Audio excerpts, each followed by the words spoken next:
I'm here with Philip from Aurum Gold Limited. Firstly, congratulations on your award. Thank you very much. I really appreciate that. Can you begin by telling us a bit about your business? Yes, we're a financial wellbeing organisation. What I mean by that is we help organisations improve the financial wellbeing of their employees, and we do that in two ways: through helping them understand their emotional relationship with money, what drives their choices and behaviours, and then we also do it through the practical sort of management of their money, I suppose financial education. But it's money psychology and financial education that we do. So with the current cost of living crisis, which has been well documented, have you noticed any change in needs for your clients? Well, first and foremost, the obvious is for many, there is a real sort of strain on their finances. Some are finding it very difficult to make ends meet. Some are working all hours they possibly can. We've seen a rise in in-work poverty, which is people working but not necessarily able to meet all their bills. And then on the other end, we've seen people who don't need to worry about their finances, who are feeling quite anxious because they see the markets change, everything seems so fickle and uncertain. And I suppose it's like anything, where we talk about change, some people can handle it well and some people find it hard. So anxiety is certainly running quite high for many people at the moment.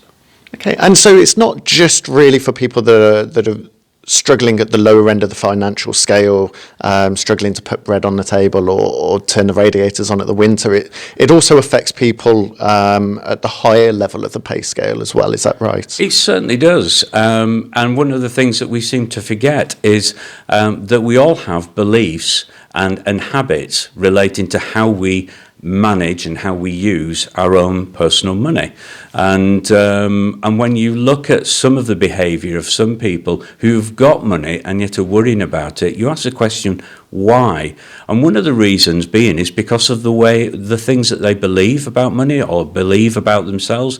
I dealt with a very successful businessman who had plenty of money in the bank, so needn't worry about it at all.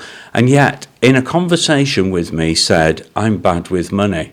And we had a chat about this to try and ascertain, where did this come from?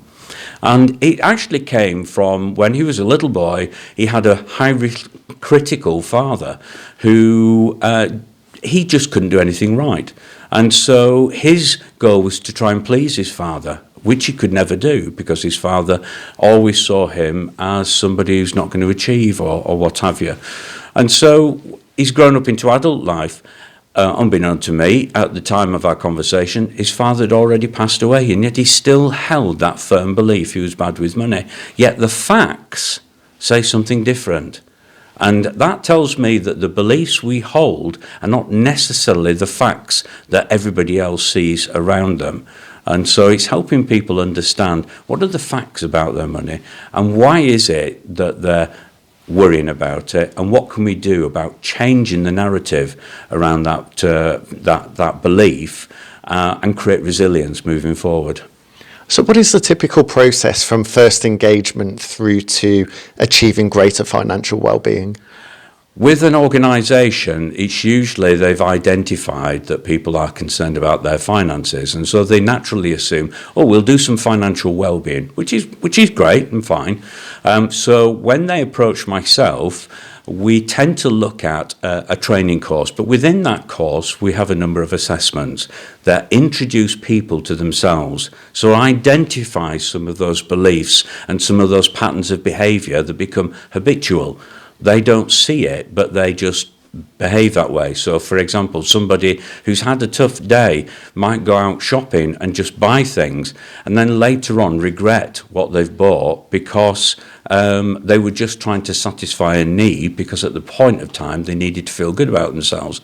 And it's just interesting, opening up those patterns of behaviour for people to know how then to change that behaviour, and that's what we help them through. So we take them through a course, looking at money psychology, introducing them to themselves, But then we also take them through the whole sort of how do we practically improve the way we manage our money? What are some of the things that we can do to actually give myself a sense of I'm in control, a sense of confidence and peace of mind about money? And what are the benefits to the companies in getting their employees engaged with financial well-being?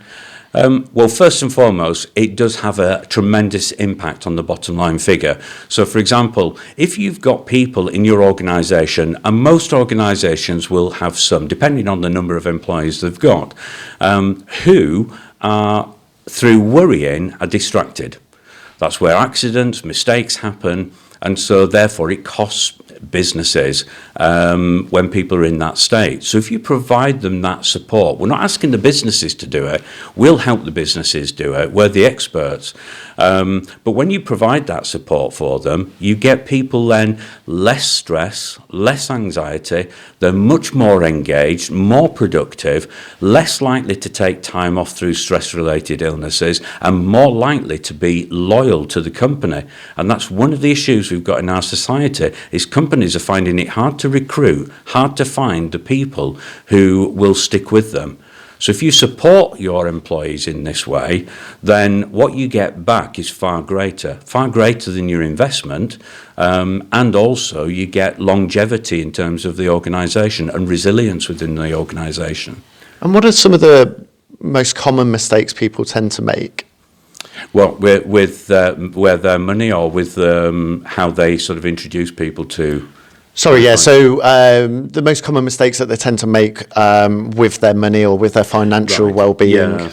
Do you know that less than 50% of the working population actually have any kind of financial plan? So one of the first things that I think is very important is people do have a plan. But we've got to remember there is a bigger influencer of whether that plan succeeds or not, and that is me and you. It's our emotional state. It's what we believe and our values that we hold will drive our choices and our behaviours. So if we don't understand that part, we can have the best laid plans of mice and men, as they say, and yet we find ourselves in this kind of revolving door of behaviour, repeating behaviour. So we need to identify it so that we can stop that revolving door and move forward.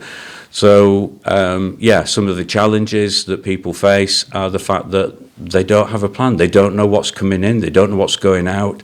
And in that case, money's in charge of them, not the other way around. And money is an inanimate object. We need to be in the driving seat, not the money.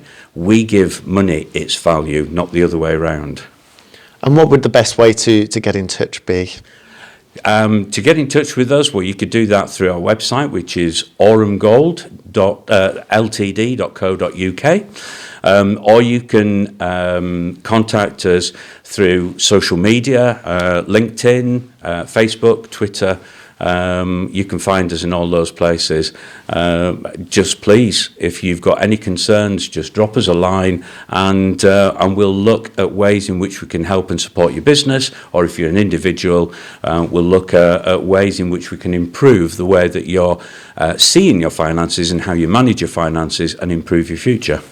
Fantastic. Congratulations again on your award. Thank you very much. Appreciate that.